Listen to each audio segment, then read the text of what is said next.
নমস্কার সবাইকে, ফিরে এলেন আবার আপনাদের প্রিয় চ্যানেলে, যার নাম সিনে লিটারিজ। আমার নাম প্রত্যয়। আর আজকে যেই টাইটেলটা দেখে আপনারা এসেছেন, যে বইয়ের বিরুদ্ধে কে, এই সমাজে বইয়ের কতটা ইমপ্লিকেশন না কি, ওটা যাওয়ার আগে আমি একটা কথা বলতে চাই।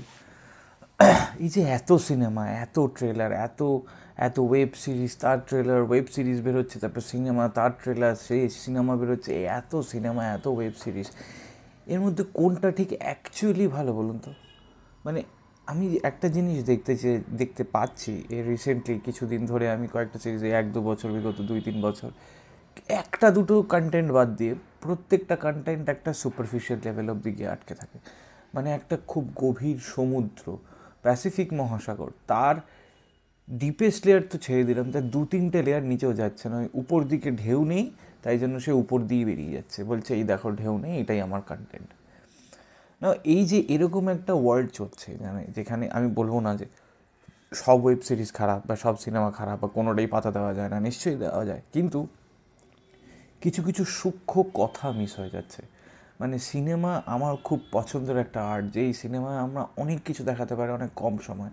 একটা মানুষের ভেতরের আঘাত, আঘাতের চিহ্ন, আহত হওয়ার অনুভূতি, এই সব কিছু আমরা সিনেমায় খুব শর্ট মিনিটে দেখাতে পারি। এখন তো রিলসেও 10 সেকেন্ডেরও আমাদের বোর হয়ে যাচ্ছি আমরা, কিন্তু শব্দ, শব্দের খেলাঘর কিন্তু একটা অন্যই মাত্রা নিয়ে এসে দেয়। যেমন আমি এই কিছুদিন আগে একটা নভেল শেষ করলাম, সেই নভেলটা এখনকার দিনের বেশ ভালো একজন রাইটারের নভেল। এটা নভেলটা অনেক পুরনো, নভেলটার নাম হচ্ছে দোয়েল সাঁকো। আমি জানি না কজন পড়েছেন, সরঞ্জিৎ চক্রবর্তী। দোয়েল সাঁকো। তো এই নভেল নিয়ে আমি এখানে রিভিউ করবো না। রিভিউ যদি আপনাদের যদি সত্যি রিভিউই দেখার থাকতো, তাহলে এই ভিডিও না, ফাইটারের রিভিউ টিভিউ বেড়েছে, ওই ভিডিও নিশ্চয়ই দেখে ফেলেছেন।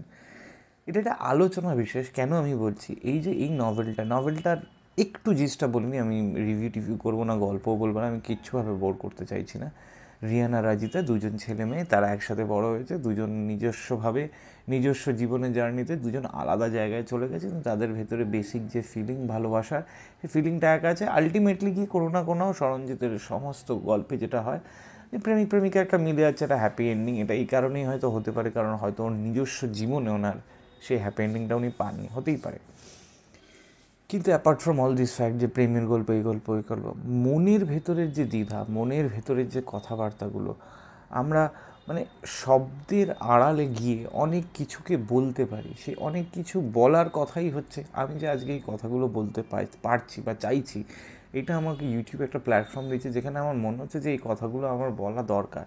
কজন দেখবে? 2জন, 20জন, 200 জন, 20,000 জন হয়তো দেখবে না, কিন্তু এর মধ্যে দেখবে, তাদের হয়তো নিজস্ব মনোভাব হবে। কিন্তু এই যে শব্দগুলো বলছে, এই যে শব্দের ব্যাপার, এখানে কিন্তু শব্দ শুনছেন, এখানে কল্পনা নেই, কিন্তু বইয়ের পাতায় কল্পনা আছে। আজকে যে নায়িকা বইয়ের রাজিতা, রাজিতার যে ব্যাকগ্রাউন্ড, আর আমি যখন রাজিতাকে পড়ছি, আমি আমার জীবনের যে রাজিতাকে ভাবছি, হয়তো আমার সাথে অন্য কেউ পড়ছে, হয়তো তার নাম প্রত্যয় না হয়, তার নাম সায়ন, সে হয়তো অন্য রাজিতাকে ভাবছে। কেউ হয়তো অর্পণ, সে অন্য রাজিতাকে ভাবছে। কেউ হয়তো সৌম্য, সে অন্য রাজিতাকে ভাবছে। আবার মেয়েদের পয়েন্ট অফ ভিউ থেকে যদি আমরা দেখতে চাই, ছেলেরা কী হয়, নায়িকার জায়গায় কেউ একজন থাকে আর নায়কের জায়গায় নিজেকে বসায়। সিমিলারলি মেয়েদের ক্ষেত্রে হয়তো তাই, নায়িকার জায়গায় নিজেকে বসিয়ে নায়কের জায়গায় হয়তো সে অন্য কাউকে দেখছে মেয়েদের ক্ষেত্রে, যে তার জীবনের খুব গুরুত্বপূর্ণ একটা ভূমিকা প্লে করে গেছে, এখন আছে বা নেই আমি জানি না, কিন্তু সে দেখছে। আজকে সিনেমায় যদি এটা হয়ে যায়, আজকে ধরুন আমি যদি কলঙ্কর কথা বলি, যে রাইমা সেনকে জায়গায় আমি যদি আজকে অন্য কাউকে নিতাম, যেমন রাইমা সেনের জায়গায় আমি যদি আজকে শেফালি শাহকে নিতাম, বা রাইমা সেনের জায়গায় যদি আজকে আমি স্বস্তিকাকে নিতাম, তাহলে কি ডিফারেন্ট হতো? খারাপ হতো? ভালো হতো? নানান রকম কথা আসবে। কিন্তু এইটাই যখন আমরা বইয়ের পাতায় পড়ছি, আমার কল্পনায় কিন্তু কোনোটা খারাপ নেই।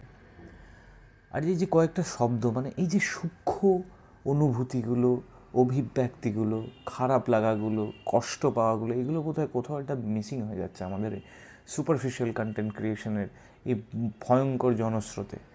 কেন আমি বলছি? শাড়িটা আলতো হাত ছুঁয়ে গেল, ওর হাতটা কতদিন ছুঁয়ে দেখিনি, ওকে কতদিন ছুঁইনি, ওর নরম হাতের কতদিন স্পর্শ আমি পাইনি। আজকে আমি দাঁড়িয়ে আছি, ও পাশ দিয়ে চলে গেল, ওর চুলের গন্ধটা আমি পাচ্ছি, এই চুলের গন্ধটা আমার মনে মাথায় লেগে থাকছে। এই যে সূক্ষ্ম জিনিসপত্রগুলো, এই সূক্ষ্ম জিনিসপত্র কিন্তু আমরা আর খুঁজে পাচ্ছি না, অ্যাটলিস্ট সিনেমাতে তো পাচ্ছি না। আমরা বাঙালিরা যেটা দুরকম হই, আমরা বাঙালি, এক হচ্ছে ভ্রমণ রসিক, এক হচ্ছে ভজন রসিক, আর ম্যাক্সিমাম পার্ট হচ্ছে দুটোই। এবার আমরা এই যে খেতে ভালোবাসি, এটা আমাদের একটা ভালোবাসার একটা দিক, আমরা ভালোবেসে খাই, সেটা হয়ে গেল। আবার আমরা যখন ভ্রমণে যাচ্ছি, ঘুরতে যাচ্ছি, সে ঘুরতে গিয়ে কিন্তু আমরা দেখছি যে জঙ্গলের মাঝে একটা রাত্রিবেলা বেরিয়েছি, জঙ্গলের মাঝে রোমাঞ্চ, বা পাহাড়ের কোলে দাঁড়িয়ে আছি, দেখছি হয়তো কাঞ্চনজঙ্ঘা দেখতে পাওয়া যাচ্ছে, ওই যে কাঞ্চনজঙ্ঘা দেখতে পাওয়া যাচ্ছে, অদ্ভুত দৃশ্য, ম্যাজেস্টিক সাইট, এগুলো দেখছি। কিন্তু অ্যাকচুয়ালি আমরা কিসের জন্য যাচ্ছি? আমরা অনুভূতির জন্য যাচ্ছি, আমরা কিছু অনুভব করার জন্য যাচ্ছি। ফিজিক্যালি একটা লোকেশন থেকে অন্য লোকেশনে যাচ্ছি যাতে আমার ভালো লাগাগুলো, আমিটা যাতে ওখানে ছেড়ে আসতে পারি। হ্যাঁ, ওই ঋষভের ওই হোমস্টেটায় আমি ছিলাম যে জানলা দিয়ে তাকিয়ে বরফের পড়া দেখছিল। হ্যাঁ, লোলেগাঁওতে আমি ছিলাম যে গাড়ি করে এক জায়গায় দাঁড়িয়ে চুপ করে বনের দিকে তাকিয়েছিল। হ্যাঁ, পুরীতে আমি ছিলাম যে 12টার সময় সমুদ্রের পাশে বসে থেকে চুপ করে কেঁদেছিল। হ্যাঁ, ওই জঙ্গলের মাঝে, ভয়ঙ্কর জঙ্গলের মাঝে, পালামৌয়ের মাঝে বা ডুয়ার্সের মাঝে আমি গেছিলাম, দেখতে পেয়েছিলাম যখন বাইসনটা তাকিয়ে আছে, মনে হয়েছিল হয়তো আমার জীবনের সব থেকে বড় যে ভয় আমার দিকে সোজা তাকিয়ে আছে। হ্যাঁ, আমি বাঘের খোঁজ করছিলাম, কারণ বাঘ যাকে পাইনি সেটাও আমি, আর বাঘ যাকে খুঁজে পাই সেটাও আমি। এই যে এতগুলো আমরা ছড়িয়ে আসি, যে আমরা ডিফারেন্ট ডিফারেন্ট জায়গায় আমাদের আমি থাকে, এই আমিগুলোর জন্যই আমরা ঘুরতে চাই। এবং এই আমিগুলোর সব থেকে ভালো এবং সব থেকে আমার মনে হয় সহজ ওয়ে নিজের আমিকে আরও বেশি বিস্তার করার হচ্ছে বই পড়া, হচ্ছে শব্দের খেলাঘর। যে হাতটা ছুঁইনি, কতদিন ওকে ছুঁইনি, কতদিন ওকে দেখিনি, আজ আবার দুঃখগুলো মনে হচ্ছে চিলে কোঠায় বন্ধ করে ফেলে আজকে সেই চাবিটা হারিয়ে যাওয়ার দিন, হারিয়ে ফেলার দিন। আর এই দুঃখগুলো মনে রেখে লাভ নেই।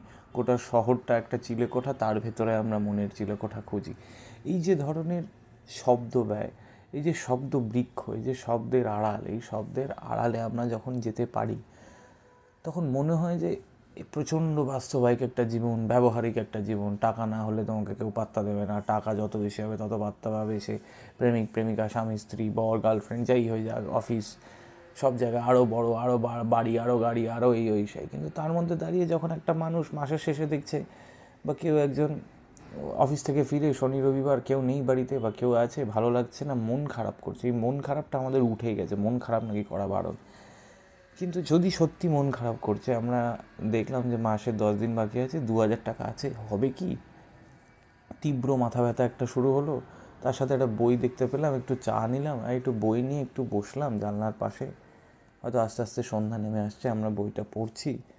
বইটা পড়তে পড়তে আমরা এমন একটা জগতে ঢুকে গেলাম, সেখানে টাকা, চিন্তা, বাড়ি, গাড়ি, খাওয়া দাওয়া সব ভুলে যেতে পারি, যদি সেরম বই হয়। সব ভুলে গিয়ে আমরা একটা অবাক স্তরে পৌঁছে গেলাম যে এই অবয়বটা কিসের, এটা আমরা নিজেরাই তৈরি করলাম, নাকি এটা শব্দ দিয়ে তৈরি করে দিল, নাকি আমরা এইখানটায় যেটা আছে সেটা আমরা নই, সেটা আমাদেরকে আমাদেরকে যেরম হওয়া উচিত, সমাজ যেরম চায় সেরম আমরা, অ্যাকচুয়ালি আমরা এরকম। এই আমাদের নিজের থেকে আমরা দূরে চলে যাচ্ছি হয়তো, আমার মনে হয়। বিশেষত এই জেনজি টেনজি যারা সবাই এই রিলস কালচারে নন, বই পড়া ভুলে যাচ্ছি। কিন্তু আমার একটাই অনুরোধ আর কি সবার কাছে, যারা দেখছেন, যারা বই পড়তে ভালোবাসেন, 40-45 বয়স অবধি তো বই পড়তে ভালোবাসে, তার উপরের লোকজন তো বইই পড়ে এসছেন। 40-45, 30-35 যারাই দেখছেন ভিডিও, বা 20-25 যারা দেখছি সেই ভিডিওগুলো, শব্দের মধ্যে জাদু থাকে। যেমন আমরা দৃশ্যের মধ্যে জাদু পাই, সিনেমা দেখতে জাদু পাই, ওয়েব সিরিজ জাদু পাই, একদম ধরে থাকি, শব্দের মধ্যে জাদু থাকে। ভিতরের যত জায়গায় রক্ত ঝরেছে মানুষের, হৃদয়ের যত জায়গায় রক্ত ঝরেছে, শব্দের দ্বারা কিন্তু সেই রক্তগুলো আবার বেরোয়। এই দুঃখবিলাসী মনেদের বই পড়া খুব ইম্পর্টেন্ট। আমি বলছি না যে হ্যাঁ কী প্রিচি ডায়ালগ দিচ্ছেন, এত ডায়ালগ ফায়ালগ দিলে আপনি, এখন আমাদের সময় নেই, অনেক তাড়াতাড়ি চাই, আমাদের 10 মিনিটের কন্টেন্ট দিয়ে দিন, হয়ে যাবে। ব্যাপারটা সেটা না, ব্যাপারটা হচ্ছে 10 মিনিট কেন, 2 মিনিট 10 সেকেন্ডেও কন্টেন্ট হয়, কিন্তু সেই কন্টেন্ট কি বুকে রক্ত ঝরাতে পারবে? বুকের ভেতর থেকে যেটা আসবে সেটা আপনাদের বুক ছবে। আমি যদি আমার হৃদয়ের ভেতর থেকে এই কথাটা বলি, তাহলে আপনাদের হৃদয় ছবে, তোমার হৃদয় ছবে, তোদের হৃদয় ছবে। কিন্তু আমি যদি উপর দিয়ে বলে যাই, হ্যাঁ আমি খুব ভালো, আমার চ্যানেলটা খুব ভালো, আমি খুব ভালো বলি, আমি হেভি বক্তা, আমার চ্যানেল সাবস্ক্রাইব করুন, করবেন না মানে মেরে ফাটিয়ে দেবো, বলতেই পারি, আমি চাইলে বলতেই পারি, মাস্তানিটা একটা আমাদের স্বভাবে চলে এসছে। কিন্তু সত্যি বলুন, আপনি কি করবেন? মনের ক্ষতগুলো, মনের রক্ত বেরোনো, মনের থেকে যে কান্না, সে কান্না যার কাছে বলা যায় না, সে তো শুধু বইই জানে, সে তো শুধু শব্দই জানে। এই শব্দের খেলাঘর যেন চলতে থাকুক। মানে আমার এইটুকুই বলার বিষয় যে আমরা যারা বই পড়তে ভালোবাসি, বই যেন আরও ভালো বেরোক, এই শব্দের খেলাঘর চলতে থাকুক। আর কিছু শব্দের মাঝে, কিছু পাতার মাঝে, কিছু কথার মাঝে যেন আমরা নিজেদেরকে বারবার হারিয়ে ফেলে একটা অন্য জগতে ট্রান্সলেট করে যেতে পারি। এই ট্রান্সেন্ডেশনটাই হয়তো আমাদের মানুষ হওয়ার একমাত্র গিফট আমি বলবো। বাকি তো সব চয়েস, কেউ 2 লাখ, কেউ 25 লাখ, কেউই খুশি নেই টাকায়। কিন্তু হয়তো কিছুটা শব্দে কোথাও না কোথাও মানুষের ব্যথিত মনগুলো, ভাঙা মনগুলো, ক্ষত হৃদয়গুলো কোথাও জোড়া লাগে। সেই জোড়া লাগার যাত্রা যেন চলতে থাকে, শব্দের খেলাঘর যেন চলতে থাকে। আমার নিজের কবিতার বই, গল্পের বই বেরোবে, আমি নিজে আরও অনেক নানান কিছু বের করবো, আমাদের সিনেমাও আসছে নিশ্চয়ই জানাবো। কিন্তু বই যেন সবসময় একটা উঁচু স্তরে থাকুক, ভালো জিনিস সবসময় তাদেরকে ঘিরে থাকুক, কিন্তু বই যেন তার কেন্দ্রবিন্দুতে থাকুক। কারণ বই শব্দ থেকেই শুরু আর শব্দেই শেষ। শব্দকে ভালোবাসতে থাকুন, আমরা যেন শব্দকে হারিয়ে না ফেলি, কিছু কথাকে হারিয়ে না ফেলি, আমাদের গোপন ব্যথাগুলোকেও হারিয়ে না ফেলি। ভালো থাকবেন। আমার নাম প্রত্যয়। নমস্কার।